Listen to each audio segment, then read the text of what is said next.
So I'll begin with, migration.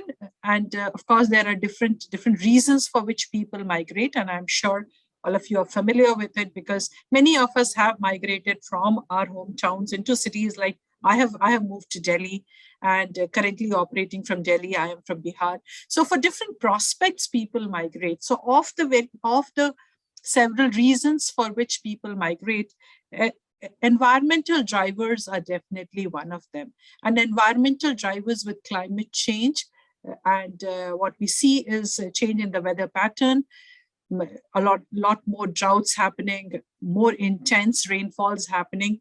A lot of people are, and now with the pandemic also around, probably there are many environmental drivers which are actually driving us to leave our places and move out. Of course, these are closely linked with other drivers also, and we can't look at now environmental drivers in isolation because there could be people of certain age or socioeconomic status or education or wealth who would actually be migrating and a particular demography.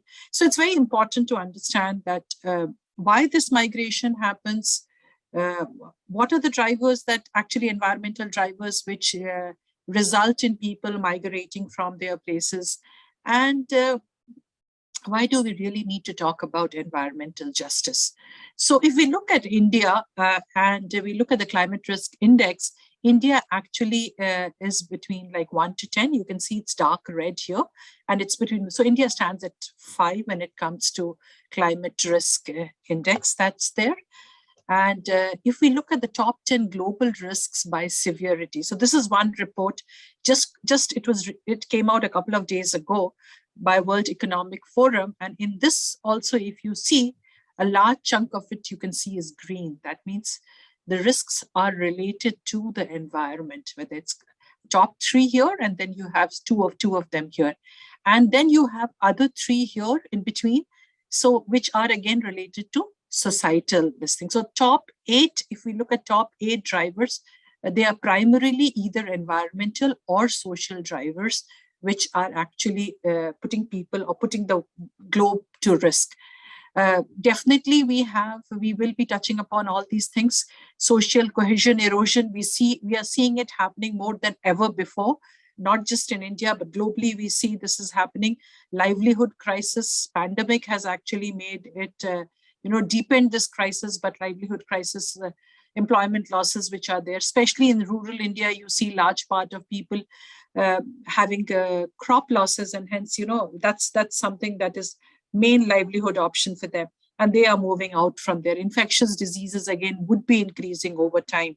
So with that, when we look at environmental hotspots in the world, again, India is one of the environmental hotspot. It's there, and it is sort of, whether it is decline in food production that is there, or the freshwater stress that we are facing, or for that matter, we are vulnerable to cyclones also. Earlier, we used to have large number of cyclones on our east coast, but now gradually, as our oceans are warming and our ocean currents are changing, we see a lot of them happening on the west coast as well. And if we look at the India's Environment Performance Index 2020, where our position is 168 out of, I think it was 177 countries which were actually ranked. And if you look at individual ranking also on different parameters like air quality, drinking water and sanitation, or biodiversity, I think we actually rank quite poorly in all the indicators. So that's the reason it's, we need to worry even more about environmental justice. And 5 countries with most new displacements by disasters in 2019. Again, you will see India figuring at the top. So, and the unfortunate part is that while there is a data on refugees, if there are conflict refugees or war refugees, you will have a data. But when it comes to climate refugee, you don't even have adequate data that is there.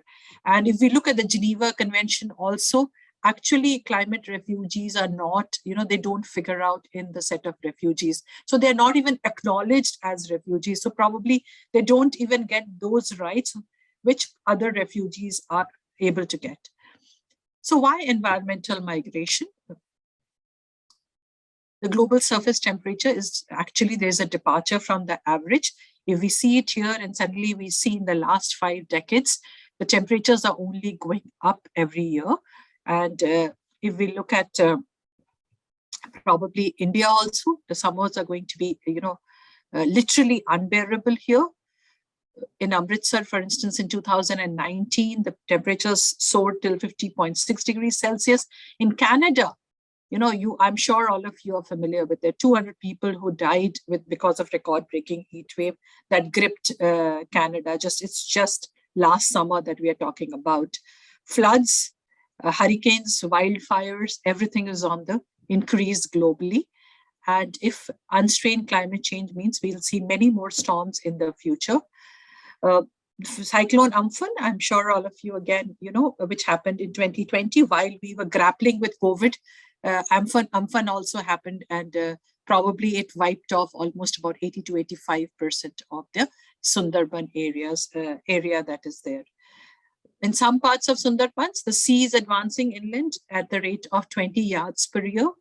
And more than 1 million people have already migrated further north. Cyclone evacuation camp in Orissa, when you see, and you can see, so these pictures I'm trying to show you because it's also important to comprehend that, who are the privileged ones and who are the disadvantaged ones. So probably some light it would throw also that, the ones who have been shifted to the evacuation camp, you can make out very well that which demography that do they belong to. So likewise, 1/4 of Bangladesh was flooded in July 2020. And the gravest effects, as I said, of all on environment are suffered by the poorest people. Fire, California fire, again, has been there for quite some time. And almost since 1972, the average area burned each year in California has increased to 500%. You've seen it, you have been a witness to Australian fire also, which was there just a couple of years ago. So wildfires are again increasing. Water scarcity. Again, when you have wildfires or when you have more heat, then probably that also sucks water from the Earth's surface. So that results in more droughts and even more desertification that is there. So water scarcity, it's already affects more than 40% of the world's population. If we look at India, this is a graph that Niti Aayog came out with the Niti Aayog Composite Water Index report in 2018.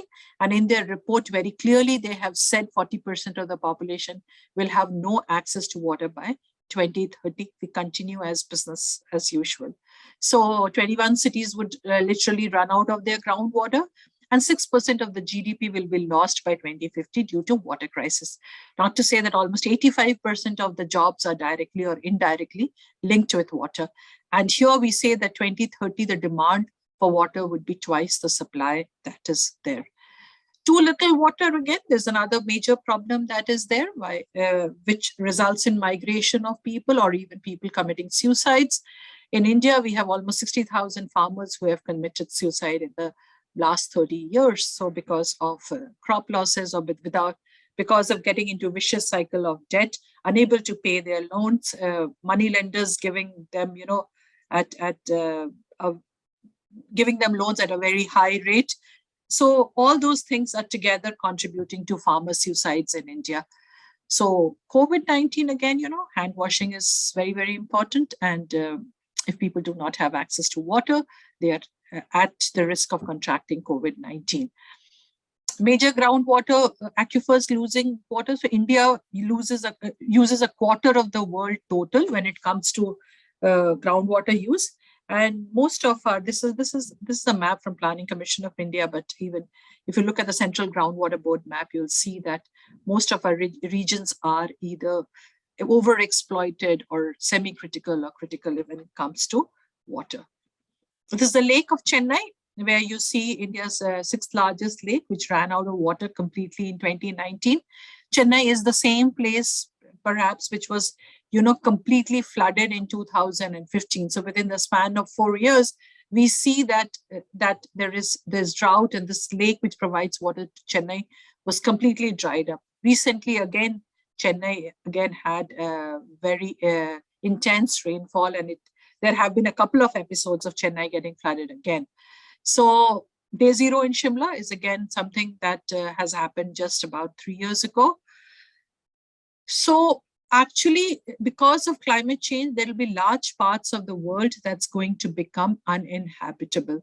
And among that, we have India as one of them. And you see large parts of India by 2070 would become uninhabitable, but there are other parts as well. So whether it's because of water crisis, whether it's because of soil salinity, because India has got a coastline of 7,500 kilometers. So whether it is sea level rise, your inundation that is there. So all that combined together probably would actually make most part of India almost, this is almost about 60% of India almost uninhabitable. So, and the world could see up to 1 billion climate migrants over there. Between now and 2030, the number of people annually impacted by coastal flooding is expected to double worldwide, and the amount of urban property damaged by coastal storm surge is expected to increase tenfold. Flooding in Bangladesh, I've told you about soil salinity. So already they are experiencing sea level rise and soil salinity, because of which people are migrating from there. So COVID-19 has already pushed millions of people into food insecurity. The pandemic has already affected the labor supply and export markets for some food crops and commodities. And there may be a threshold of global warming beyond which current agricultural practices can no longer support large human civilization. In 2020, we had the locust attack, which was there. So this is more prominent in African countries, but India did experience locust attack in 2020, and this phenomena is only going to increase with temperatures, becoming high and humid. Medical emergency is another reason. While staying in Delhi, I always say fight or flight, because most of the time our air quality is actually it's hazardous. It's not just poor, it is hazardous. So worldwide air pollution kills 9 million people. If you look at India again, you will see that almost 1.5 lakhs of people actually get or die because of directly or indirectly because of air pollution. Delhi, if in 2017 in India we had about 1.24 million people who died because of air pollution. That's 13% of all the deaths in India. So it's an air pollution not just impacts your lungs, but it is also impacting the heart and brains. And studies suggest that if CO2 emissions if they remain unchecked, they could actually result in outdoor global levels found to cause 25% of the reduction in indoor decision-making ability or strategic thinking ability. So this is a paper that was published in GeoHealth in 2020 on fossil fuel combustion in driving indoor CO2 towards levels harmful to human cognition. So what is environmental justice? Robert Bullard, who's also known as the father of environmental justice, he defines the principle that all people are entitled to equal environmental protection, regardless of race, color, or national origin. It's the right to live and work and play in a clean environment. So why environmental justice? Because countries which are vulnerable to climate change are often the poorest country. And 70% of the extreme poor are concentrated in 10 countries, and India is one of them. So vulnerability also, when you look at, we are highly vulnerable to actually impacts of climate change. But environmental justice is, I would not say that everything is linked directly to environmental change. A lot of environmental degradation is also happening because of development, for instance. Large part of forests are being destroyed for mining. Recently, I was in Meghalaya, and I saw a large part of forest being destroyed for setting up educational institutions or medical colleges, or for that matter, the limestone mining that is happening rampantly there. A large number of coal mines. We know again, forests are being destroyed because of that. And many of these forests are actually home to indigenous communities, including the Adivasis who are there. So Baksawa forest, which was recently in the news for diamond mining. So a lot of environmental degradation is also happening in the name of development, whether it's widening of roads or for that matter, recently there has been a lot of talk on interlinking of rivers, and interlinking of rivers also has a huge environmental footprint that's there. So probably it hasn't picked up as much as the government would have liked it to pick up.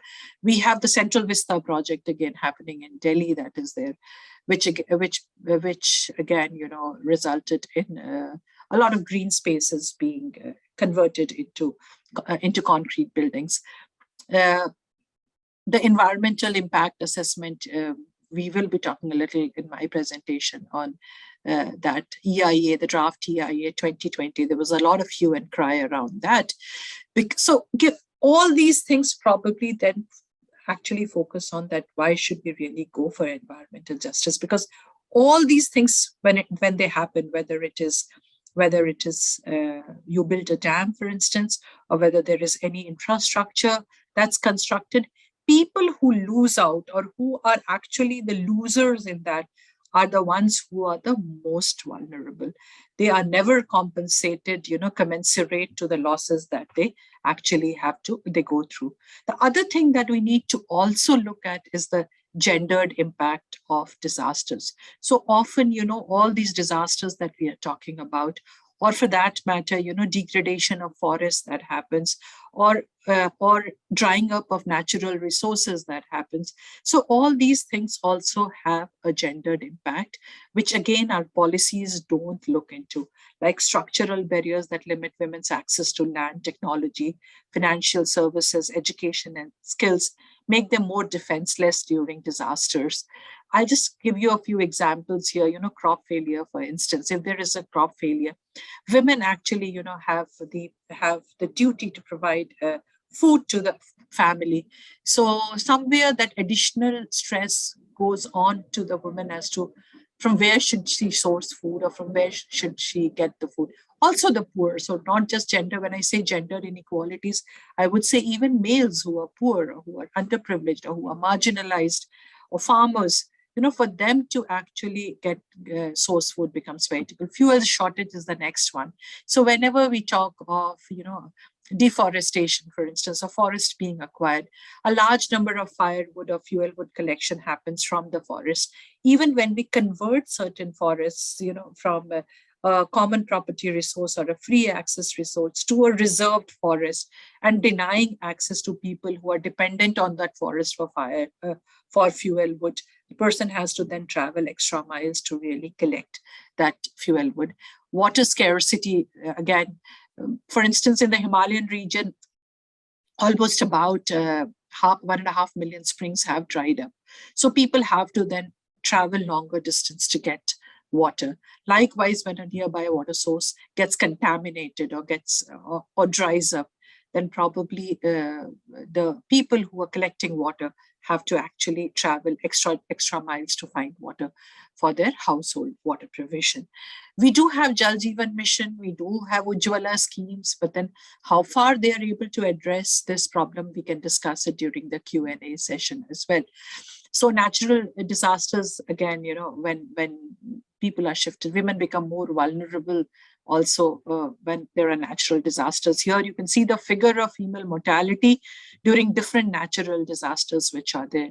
And among the females also sometimes, like for instance, Hurricane Katrina, when it happened, large number of females lost their lives, but many of them were single mothers, and actually they were women of color who lost their lives. So we have to also look at the ethnicity, the color, the caste intersection also when we are trying to look at environmental issues or climate impacts which are there. So displacement, again, forced migration increases women's vulnerability as well. And women's vulnerability sometimes, when they go, people migrate to cities, and cities are sort of not as welcoming or they do not really have a policy in terms of rehabilitating the people who migrate and come, or the migratory migration that happens. So in the process, what happens is these people go and live in probably the most isolated areas in cities. Sometimes, slums which are located in low-lying areas, sometimes low-lying areas next to the water bodies, and hence these are definitely not safe spaces. They do not have access to water, or sanitation, or sometimes even electricity. So these are the things also which make them highly vulnerable. That's there. And then, of course, conflict situation definitely makes them more vulnerable. So we need to also distinguish between environmental equity versus environmental justice. So often many of us keep talking about equality and equity. So of course, just to quickly give, equality is like you provide equal treatment. So this is a very, very good example of equality that is there, wherein the box, of course, is of the same size, but then this person is at an advantage. So when we say that in hiring, for instance, or in terms of access to different facilities like healthcare, education, when we say that we are providing equal opportunity, sometimes it does not really result in it being equitable. So it's very important that whenever you're looking at addressing the problem of or bringing everybody on a level playing field, equity is something that you need to, or affirmative action, or you need to seek out for people who probably need an additional help actually to actually come on a level playing ground. But justice is even beyond that. So environmental justice, when we talk about here, it's just about affirmative action, or just probably providing people the crutches to walk. But when we talk about justice, it is actually about getting the barrier removed, or probably empowering them with skills so that they are actually in terms of on a level playing ground. And in this, I always say that there's a fourth one that we call inclusion. So inclusion is when these people actually move to the ground and play along with everybody there. So there are 5 questions that probably environmental justice needs to answer. And how is fairness, equity, justice defined in terms of procedural fairness or outcome, or outcome fairness, or both? What is the scope of the concern? Which sources, hazards, over what geospatial scale are included in the analysis? How is unfairness, inequity, injustice characterized? Which deviations from fair, equitable are defined as unjust or unfair? So certain things, may not be. So we cannot just put people in a homogeneous group. So something that probably may appear a fair thing for me may be unfair for the other person. So, for instance, a tap getting installed, a hand pump getting installed in a village, for instance, I would be having a very easy access to that hand pump, and I can go and take water. But somebody from a particular class, for instance, a Dalit person from the same village, may not have the same kind of access to that. So something that may appear fair for me may be unfair again, for somebody else. So we need to really understand that how are these differences happening, or these social interactions that are happening at the local level. Which individuals or groups are the focus of concern? Are there certain individual or group attributes like race, ethnicity, lower socioeconomic strata that are shared by those who systematically and involuntarily suffer a disproportionate burden of pollution? What is the likely root cause of unfairness, inequity, injustice? Are disparities caused by intentional discrimination, or political reasons, or policy, or other decisions that are actually making this happen? And within this, we need to definitely, consider the other variables, which are privilege, limited political influence, linguistic, caste differences, rural health, acknowledge the nexus between individual, culture, environment, information disparities that are there. So for environmental justice, actually, this was more for people of color, that it was the environmental justice platform was adopted in 1991, and it is still updated and upheld, but we still see the discrimination continuing even in the first world countries that are there. So these have 17 principles, and you can actually access the website and you can go through that. In the interest of time, I'll just move a couple of more slides, which are there. So Paris Agreement, we talk about sustainable development goals, and we say that the principle of sustainable development goal is leaving no one behind, or human rights-based approach to development. So these 17 sustainable development goals, when they were signed, and likewise we have the Paris Agreement that was signed. Probably, environmental justice, of course, was phrased as climate justice. So it wasn't really the word environmental justice, but you had climate justice, but that's all that has been there. That's there in the Paris Agreement. So there is no elaboration or nothing in terms of how they are planning to address this climate justice. And if you look at the COP26 outcome document also, you would see that just transition or climate justice has been spoken about, especially by countries which are more vulnerable, especially the small island nations which are there. They have spoken about this extensively, but the outcome document, you will see, they would say that investment should be made in adaptation strategies, or investment should go into just transition. But there has been no specific mention on the portion of climate finance being apportioned towards just transition or climate justice that's there. So environmental justice in India, if we talk about the Forest Rights Act 2006, so we know how our forests, how India probably actually, the forest movement started in India. So along with post-independence, when we had the dams coming up and we had development happening, parallelly, we also had Chipko Andolan, Apiko Andolan, Narmada Bachao Andolan. We also had the Vedanta Niyamgiri. So there were different movements which have been RA very recently. So there has been large number of movements which have been there in the past. So in 2006, the Forest Rights Act was instituted, and the whole objective of this Forest Rights Act was to provide, the scheduled tribes, the traditional forest dwellers, with their rights. But if you really go back and look at it, 12 or if it's almost 15 years since it has been instituted, you would still see that the enforcement of these rights have not been just.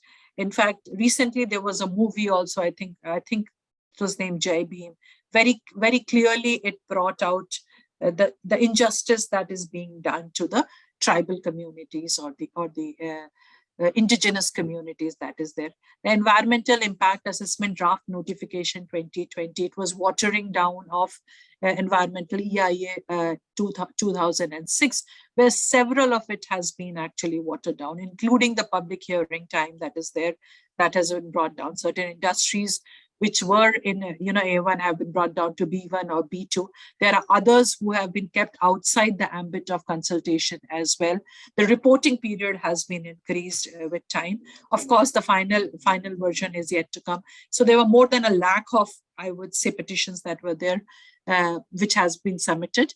It was later converted into multiple languages also and shared. So, but the finalization of it is yet to happen. And then we have the NGT 2010 that is there.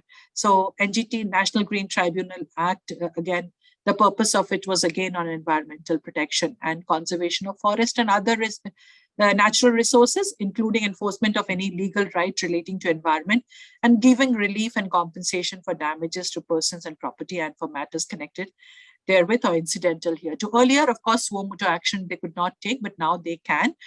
But again, something has to be brought to the notice. So generally, the people who are impacted probably do not even have access to the systems.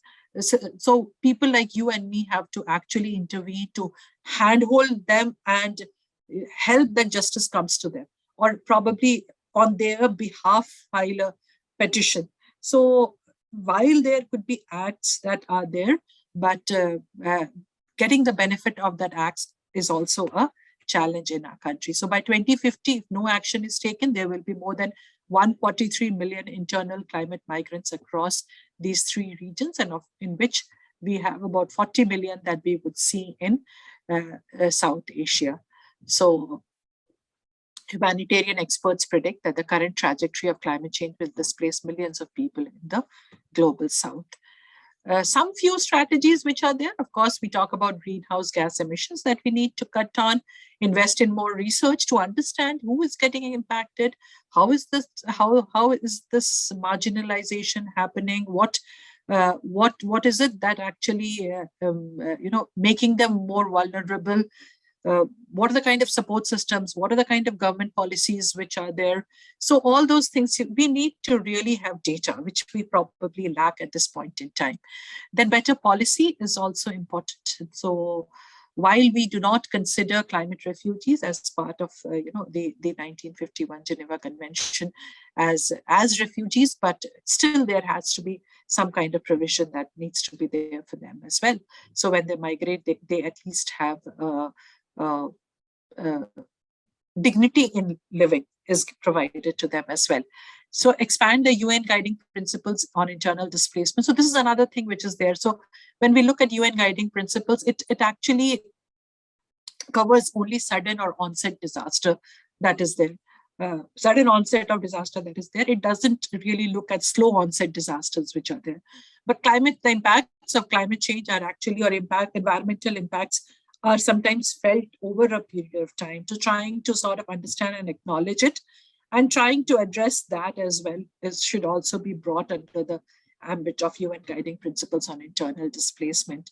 Then, of course, the adaptation assistance is important to consider in thinking about solutions to potential climate migration crisis. So with that, I'll stop and we can take questions. Thank you.